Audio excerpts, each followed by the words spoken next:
Right now you're taking a look at radar, which is active out to the west. We've been pretty lucky so far this Sunday with a lot of sun, maybe too much of it, and as a result, those temperatures you see in the bottom right corner, those are the heat indices actually. So all of us, or most of us, feeling closer to the low 90s rather than what we're actually feeling like, which is the upper 80s out there on our thermometers. So radar is a little active away from the area, but you can see they're obviously getting closer and closer. We're expecting some impact here in the Cincinnati area, so we're going to track that and more coming up in 19 at 6. If you have any questions about this forecast or your week ahead and weather, you guys know what to do. Drop them in the question or the comments, excuse me. We're going to dive right into what is happening right now, which to compare it to yesterday, it's hard to compare it to yesterday because these showers and storms are going to be arriving much later than what we saw yesterday, which means these are going to have less heat to feed off of. However, the humidity is still going to be on the higher side of the spectrum, so we're expecting showers, a few thunderstorms as well. I'm not expecting anything strong or severe, but you might notice some of these wind gusts coming in as well. So what we're seeing out west is a good line of showers and thunderstorms. Of course, these have yet to even make it to Bloomington, Indiana. So to put it in perspective, typically when it gets closer to Bloomington and it's still together, that's when we're saying, hey, those out in Decatur, Ripley counties need to be staying extra weather aware over the next hour or so. But these are still hours away. That main line that you see right over my shoulder, that is still hours away. But you notice we've got some clusters of thunderstorms starting to enhance right over the Louisville area. And so, yeah, we're going to be watching for some of those to impact us, our southwestern counties, say down towards VV, Indiana, Owenton. If you're in that neck of the woods, maybe some spotty thunderstorms before the sun goes down. Right now, we're seeing a lot of that sun. And as a result, I've got a lot of boaters out there on the Ohio River. I'm so jealous because temperatures, it's 85 and it feels a lot toastier. I checked as soon as I got here. I was like, oh, it's got to be 90 degrees. It has to be. It's just so hot. No, this is the warmest we've gotten all day, 85. Feels closer to 90 degrees once you factor that dew point of 70 degrees. And right now, nobody is at that 90-degree mark. This time yesterday, we had many communities at least at the low 90s. But once you factor in the humidity, most of us, once again, feeling closer to the low 90s. Lebanon, 97 for your heat index right now at 6 o'clock this evening. And much like every other July week that we've had, the humidity is why we have the weather that we have in all sorts of different categories. So yes, it's going to make the heat feel even worse, but also it's going to fuel daily storm chances, which honestly started a few days ago, but it's just extending into your week ahead as well. And I know we've been looking at Monday as potentially a little bit of brief reprieve, but that cold front is going to stall right north of the area more than likely. And so we're still looking hot, we're still looking humid, and we still have some storms there for your Monday forecast.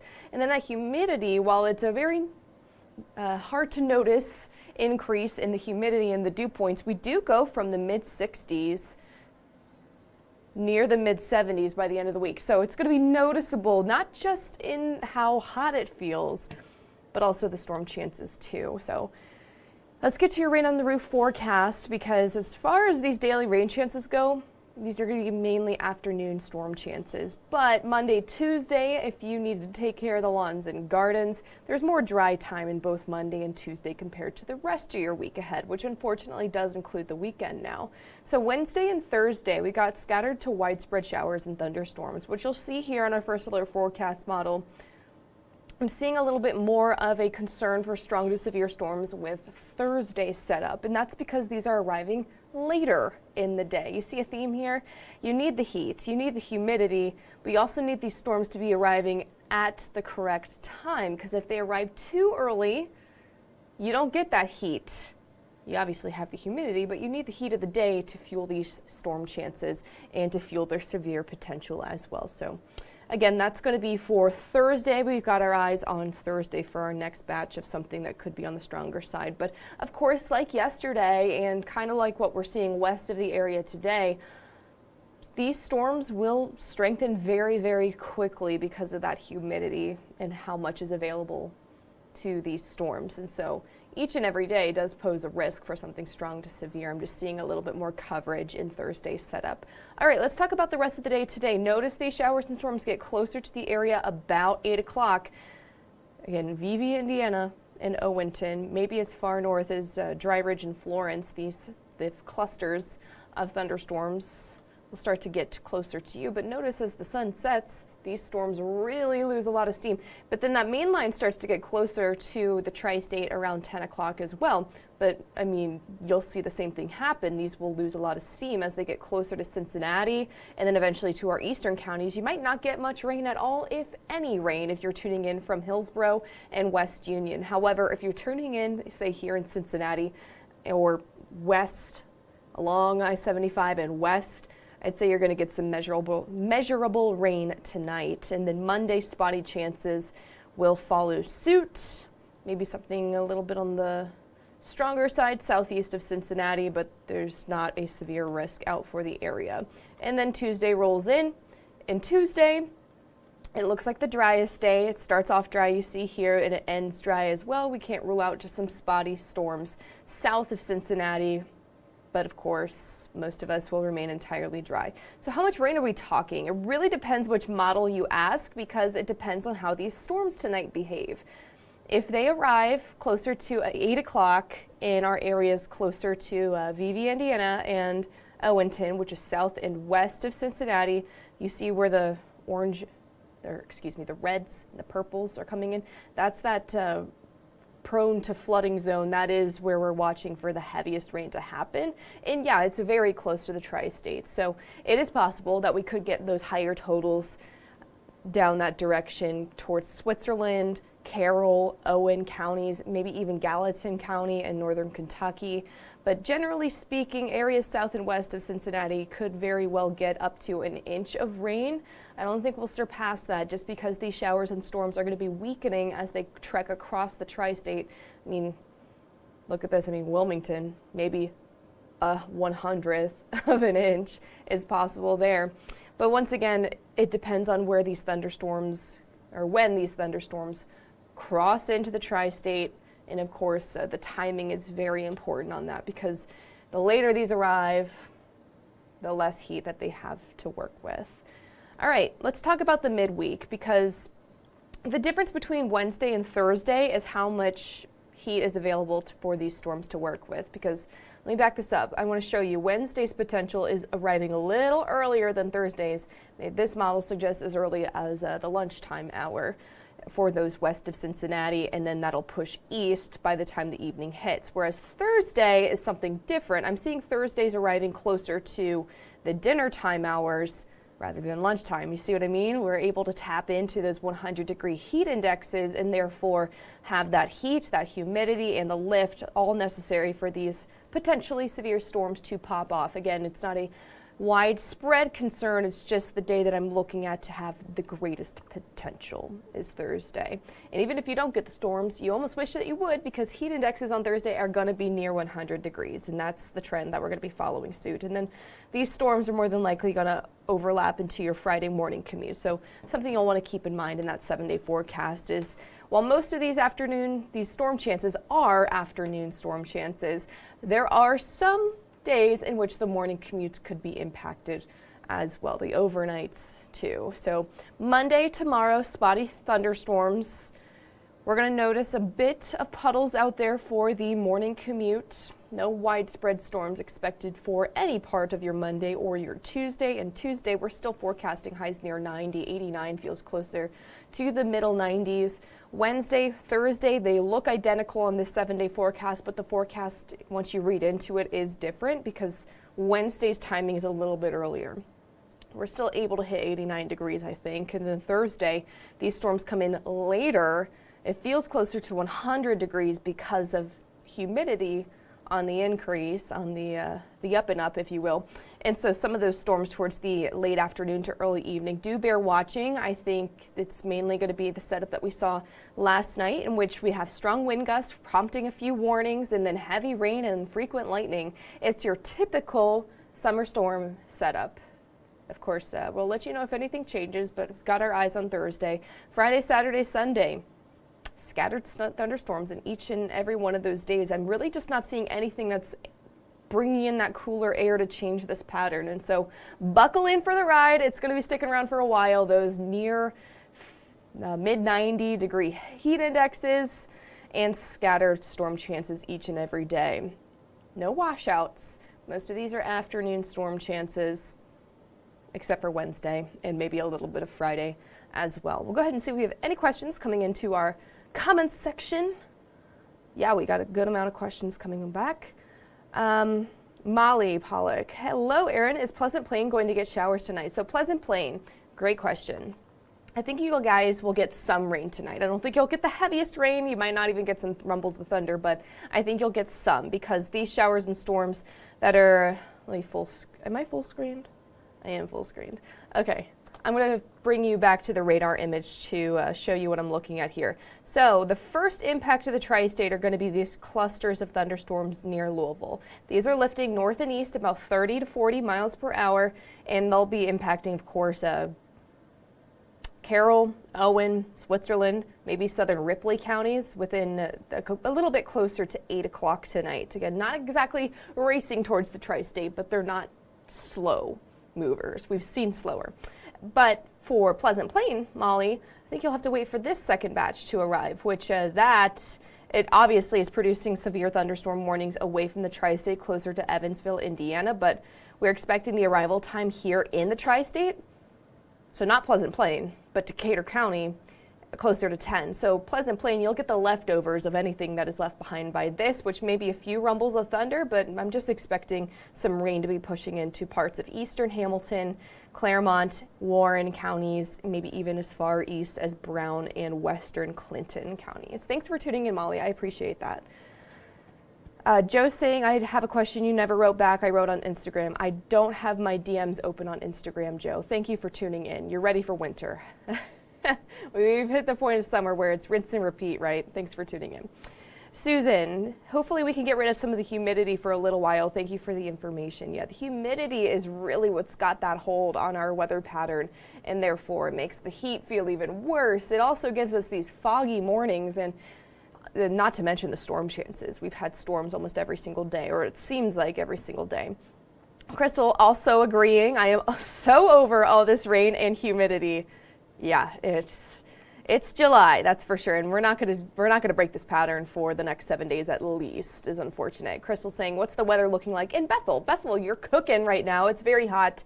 It's very humid, and much like Pleasant Plain, I think you guys will just have to wait until the overnight hours to get your batch of showers and maybe a few rumbles of thunder.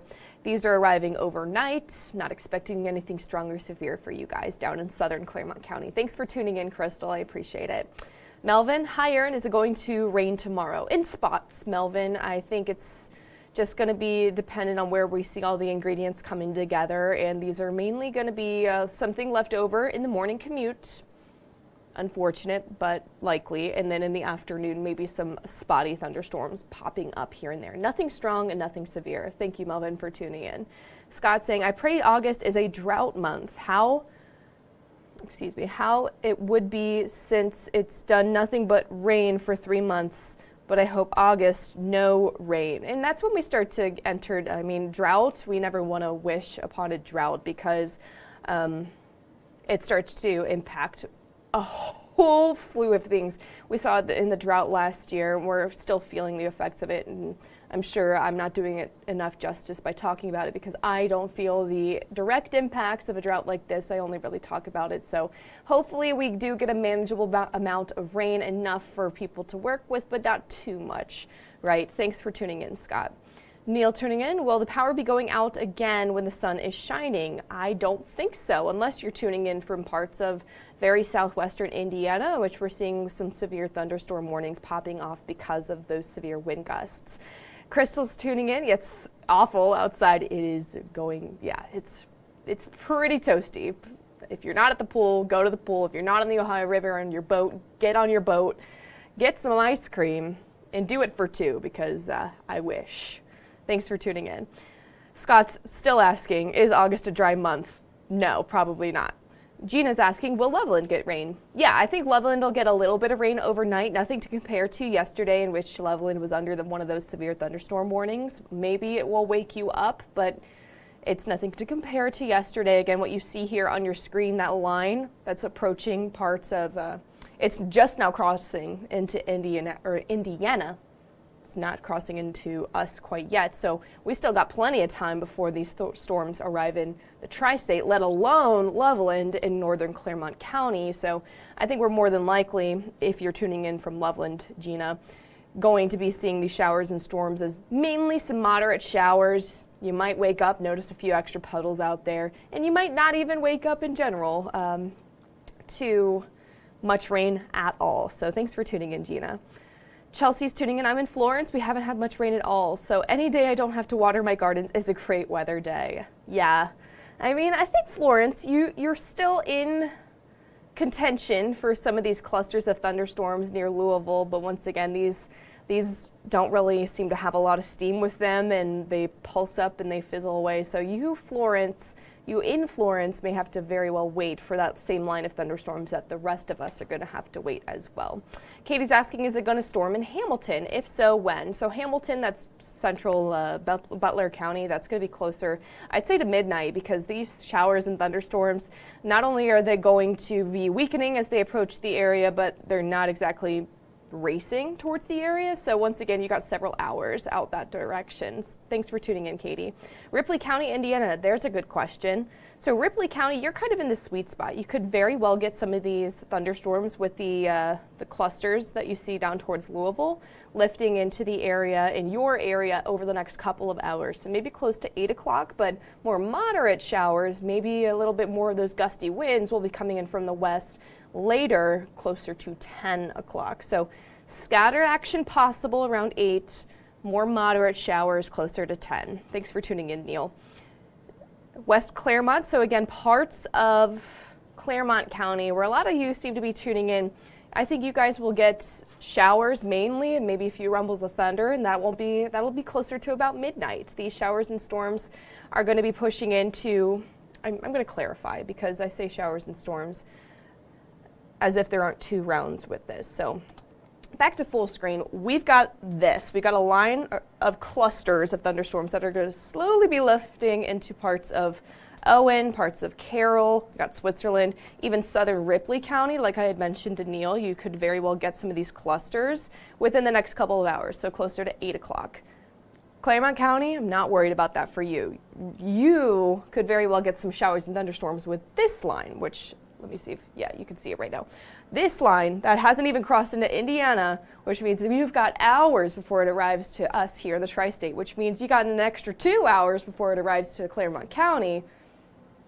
I'm thinking closer to midnight for those in eastern Hamilton or western Claremont County. And again, it won't look as impressive as what you see over there. Maybe a few rumbles of thunder possible, mainly looking at some moderate showers here in Cincinnati, and these will be weakening as they approach Claremont County. All right, any other questions coming on in? Mary, same sort of deal. West Price Hill, when will they get rain? I think you guys will get rain a little bit closer to midnight. Thanks for tuning in.